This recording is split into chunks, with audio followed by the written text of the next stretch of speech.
All right, welcome to the demo portion of this, the additive watercolor assignment. Let's go ahead and talk about the materials that you're going to need for this one, as described in the PowerPoint. So you're going to need some bubble wrap, something like this. If you're like me and you've been ordering stuff on Amazon nowadays, you can just save a little bit of this packing material that comes. If you don't have bubble wrap, that's okay, don't worry. But bubble wrap's very handy. You can also make do by raiding your kitchen pantry. And if you have any plastic wrap, some plastic wrap like this will do really well. And I'll demonstrate how that works here in a moment. You'll also want some salt. Some kosher salt works really well, though not required to be kosher salt, but this is the coarse variety and it works pretty great. And this works excellently well. This is just some sea salt. So the bigger granule sea salt tends to work really well. The big diameter chunks really slurp up the watercolor. But the fine table salt, there's nothing wrong with that either. It just gives you kind of a different effect, okay? And you might want to experiment with whatever salts you have. You're going to need your watercolor palette, a couple of brushes. Here, I've taken just a cheap squirt bottle from the dollar store. I filled it up with rubbing alcohol, and that's one method I like in terms of how to apply the watercolor effect of this rubbing alcohol is by using just the misting bottle that we have right here. But if you don't have a spray bottle, not a big deal. I also have a fairly heavy art book here. This is the Complete Mondrian. And this comes in handy to just lay on top of the shrink wrap or plastic wrap, or it can even be just a bag, a regular shopping bag. Plastic bag works just fine as well. So you want something kind of heavy, like a book, to put on top of that portion of the painting. So here I have my palette. What I'm going to do is I'm just going to go ahead and prepare it. I have a bucket of water that's off screen because my table surface here is actually at an angle. So what I'm going to do is I'm just going to hydrate this, and I want to get my paints fairly well hydrated. Also, if you like, you're more than welcome to put down a squeeze of new paint if you need to, and especially if you're using a little bit cheaper quality paint, you might have better success doing that. The one thing I will tell you is that the quality of the paper does have a big influence on this assignment. So if you can help it, something like an Arches 140-pound cold press watercolor paper works really well. But again, use the best quality paper you can get your hands on for this one. And there's another assignment or two. The quality of the paper makes a big difference, but we'll get to that. Okay, now I want to go ahead and talk about a step. I'm going to fast forward a little bit. Here I've got the edge of a garbage can. I have a completed work already done in the interest of time using these techniques. So you're going to learn how to use these three additives in your watercolor. So the first one is going to be salt. The next one is going to be some form of plastic. It can be plastic wrap or bubble wrap. It can be a old grocery plastic bag. And the last one's going to be your rubbing alcohol effect. So what I want to do is show you how to manage these once you get done. And then we're going to go through a time machine of sorts, and I'm going to start the process and show you how to make this. But right now, you'll notice on my salt that there's still a lot of salt on the surface, and I did this on purpose. What you have to do is the salt only works. Any of these effects only work when the paint is wet. So what I'm going to do is I'm going to take this watercolor sheet. I have the edge of a garbage can right here on camera, so you get the idea. Sorry, you don't get to see all of it. Let me turn it like this, maybe. Okay, so now what I'm going to do is I'm just going to simply brush off this salt into the garbage can using my hand like this, okay? And my setup only allows for sort of an awkward view, so I apologize. But all I'm going to do is you can use your brush or your finger or something like that, and make sure your watercolor, in this case, is completely dry. So again, I am kind of going a little bit out of order here, just so you know how to prepare this. Okay, so what I'm doing is I'm taking this salt off the surface when it's done and just into the garbage can. Now on one of those slides, it was the snake. You do have the option of leaving that salt on the surface if you kind of want it to glue down and give you a really cool texture, okay? But the neat thing about the salt is, here I used the that big sea salt, and I used the kosher coarse salt, and it gave me a really cool effect. So, sorry, that's not the best camera work of all time. No Academy Award nominations going on here for cinematography, but there you go. Now you can see a little bit more clearly that effect of the salt, okay? And that's how you remove it. I just wanted everybody to know the process of what it was like to remove the salt. Okay, next we're going to move on to the bubble wrap right here and the plastic wrap. The way that's removed, again, you have to wait for it to dry, and it could take upwards of 2 hours for this to dry. I actually sat this on my kitchen counter with the sun shining, and it took a good 2 hours, okay? But anyway, now that it's dry, I can peel it up. Don't do this too soon.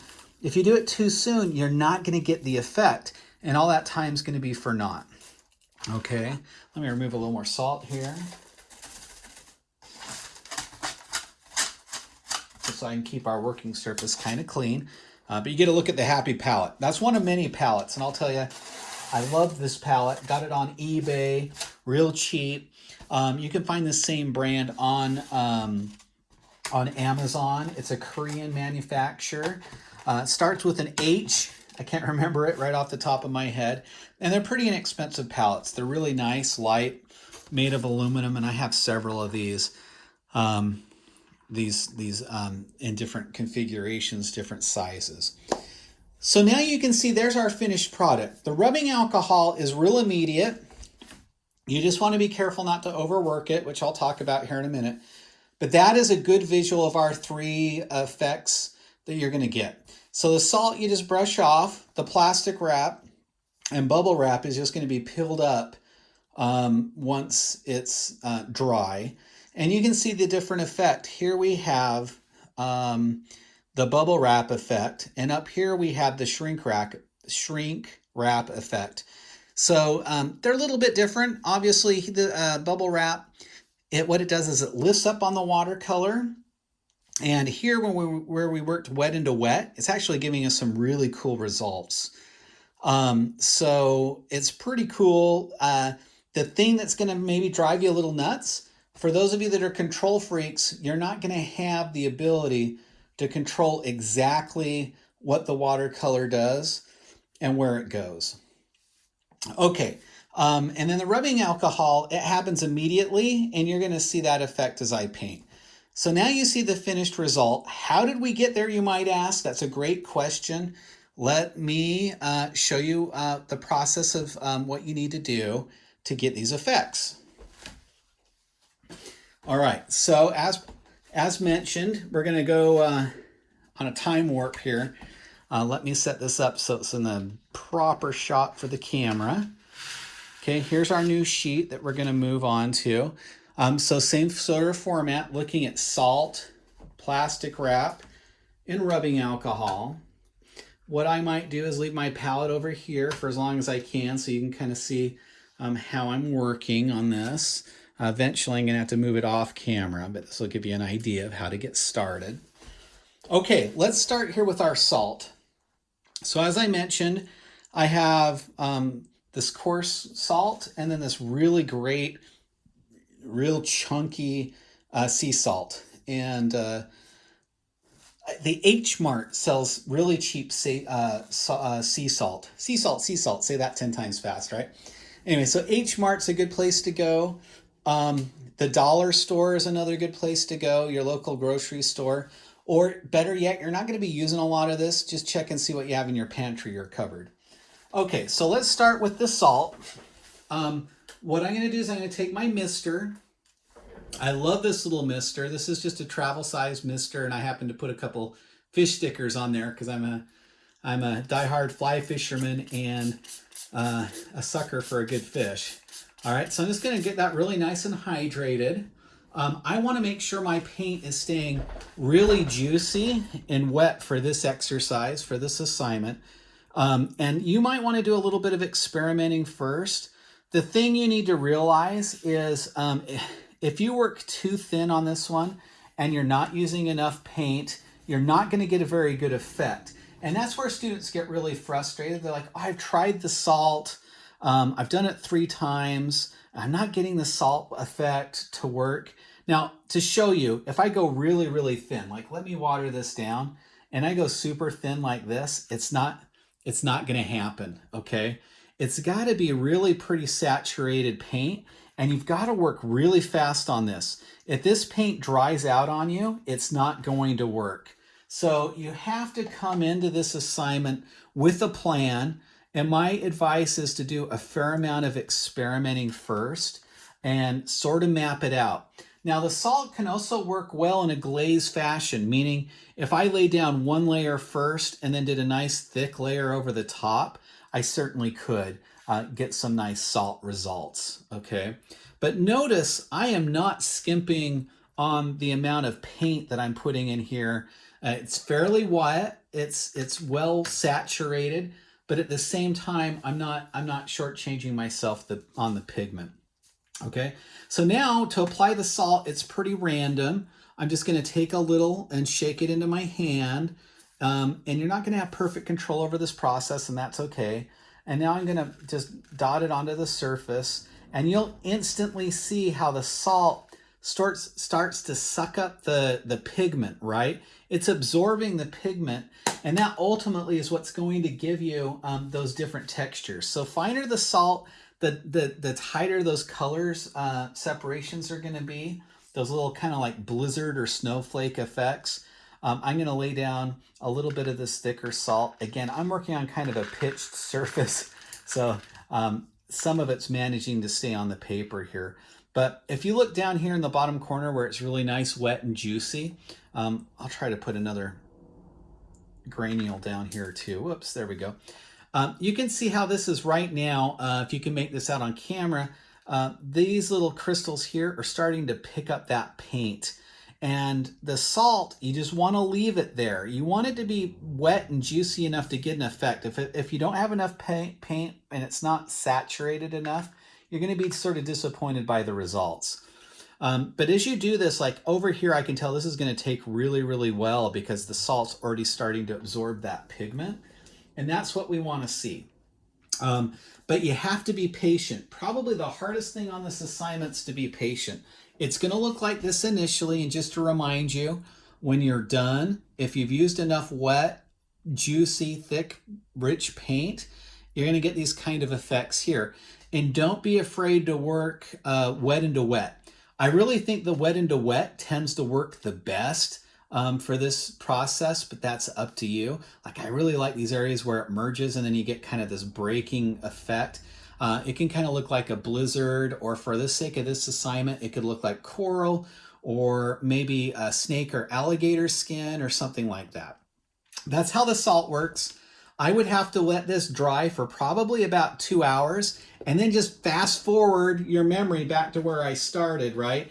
Or in this case, I guess it's rewind, right? Rewind back to the beginning of the video. And when I brushed it off, that's how you achieve that salt effect. That's where you're going to get next, is that falling salt texture that's just so awesome and adds so much to the painting. So that's household item, additive number 1, that's way cool. And who knew that you had something in your house that was going to make it so awesome, okay? But it's pretty awesome that simple old salt is going to do some really cool stuff. Let's move on to the plastic wrap or bubble wrap portion here. So same sort of thing. Make sure you've got pretty well saturated color. I happen to know that the violet works really well because I experimented a little bit. So I'm going to take some of this really rich violet that I have on my palette here. Wash out my brush in between each color, right? You guys have got that down now. Choose another color. And I'm doing a lot of wet to wet here because it's kind of fun. You can just keep this a flat wash if you want or whatever. But notice I'm laying down a pretty healthy amount of paint. You have to be kind of bold on this assignment and try not to overwork it, right? See how it's all oozing together and it's doing its thing? That's great. But if I took my brush and I kept working in there, it's going to start graying it out and I'm going to be pretty disappointed with the effect probably. So you have to be brave enough to just lay down some paint and call it good. All right, maybe I'll lay a little bit more in this corner. So something like this. Now you can see it has to be pretty fast because if this starts to dry, things are not going to work. Okay, so the next step is I'm just going to come back to my plastic wrap. I'm going to just tear off a little section here and then I'm just going to lay it down like I did on the other one across, say that, make this a little smaller. I'm gonna lay this down right here across the bottom portion of my work and then don't move it. Okay, so once it hits and makes contact with your watercolor, don't lift it up, okay? And then just to show you, I could use a grocery bag in this case. I could use any kind of plastic that you might have that's crinkly and smooth works. So I'm in this case just gonna take the plastic wrap, gonna tear that. Okay, gonna wad this up and I'm gonna place this right on the top here. Now remember how I said it's beneficial to have a heavy book at this point? You just lay that on top and let that sit, and 2 hours later, or maybe even 3, you can lift that up, and when you do so, you're gonna have really cool textures that differ from that of the salt that looks something a little bit more like that. So same process here. On the bottom I had the bubble wrap and on the top I had the plastic wrap. The plastic wrap is going to work the best if you bunch it up, kind of crinkle it up. Trash bags work really well. Grocery bags also work exceptionally well. Just your regular old grocery plastic bag. All right, now we're down here, and for the sake of this, it's going to be a little bit easier if I remove the Mondrian book to work, but that's you'd want to leave that on there if you can, okay? But I don't want to get my book full of watercolor here yet. I'll put it back on after I'm done here to get a nice effect. Okay, so now we're on to the rubbing alcohol. So same sort of thing. I'm going to clean out my brush. I'm going to select whatever colors I want to work with. I keep coming back to this nice blue for some reason. Why not? Okay, so I'm going to lay down some blue. How about we get into the orange spectrum here, working a little bit of complementary color into our demo. I like that. Let's stick with our complements. Let's go ahead and go another set of complements. How about we go violet yellow this time? So you see the power of complements, but make sure I get good amount of paint. See, I'm really pretty aggressive. That's a lot of watercolor and it might be scary for beginners to lay that down, but you're gonna in the end be a whole lot happier on this assignment if you work quickly, lay down a big portion of paint. And again, that's why it might be of a benefit to you to squeeze out a little more paint onto your palette. I'm not really working it because I want this wet to wet to do its thing, right? Don't overwork it as much as possible. Now, in my case, I have a squirt bottle set on a misting spray. And let me show you how cool it is, because watch what it's going to do here. So just by giving it, I want to hold the mister 2 or 3 feet away from my surface. Yeah, well, 3 feet's dramatic. Probably about 2 feet away from the surface. And I'm just going to give it a little spritz. and look at what it does. It gives me all these little crater effects instantly. That's really cool. Again, this was only going to work. Any of these processes are only going to work when your paint is wet. Now, I could take the end of my brush and I can dip it into the rubbing alcohol. Okay, so all I'm going to do is just unscrew the top of my squirt bottle. I'm taking the end of a brush and I'm just going to dip it in there. And now I could actually control where these little crater-like effects show up. So it's kind of reminding me of what my nose looked like when I was an early adolescent teenager. Anyway, wouldn't want to go back to those junior high years, man, I'll tell you that. Okay, so you can see you can actually control where that is if you want to be a little bit more deliberate, or you can use a spray bottle. Another thing that works really well is like a syringe type of a device, and you can fill it up with rubbing alcohol and just kind of put the droplets where you want it. The cool thing about the rubbing alcohol is you can see how immediate it is, right? It happens really fast. You may want to go ahead and do some experiments initially to get more comfortable with this process as you start. At this stage of the game, once you're done, you know, it might be beneficial. Now that I'm done painting that, I can come back here and add my book across the top. Okay, and I'm in business. The thing is, don't overwork it. You can do this in layers if you want to. That's totally fine. And then when you're done, you're going to end up having some really awesome results like this. Let the watercolor work its magic. Don't be afraid to lose a little bit of control. That's part of the beauty of this process. Okay, that's the salt plastic wrap and rubbing alcohol in a nutshell. Experiment with it. Don't be bashful. I mean, here, look at how much wet to wet I had. And this is the good stuff, that juicy stuff right here. To me, that's money. That's the fun part of watercolor, is these transparent bases that just kind of take over and they start to do their own thing. Okay, so don't be afraid. Be bold. Practice on a scrap piece of paper, the backside of an old painting or whatever it might be, till you get comfortable. And then do your drawing in graphite, get it all worked out, and then you're just going to jump in there and have fun. All right, take care. Can't wait to see your thumbnails. Post a lot. Ask me questions. Happy painting, friends.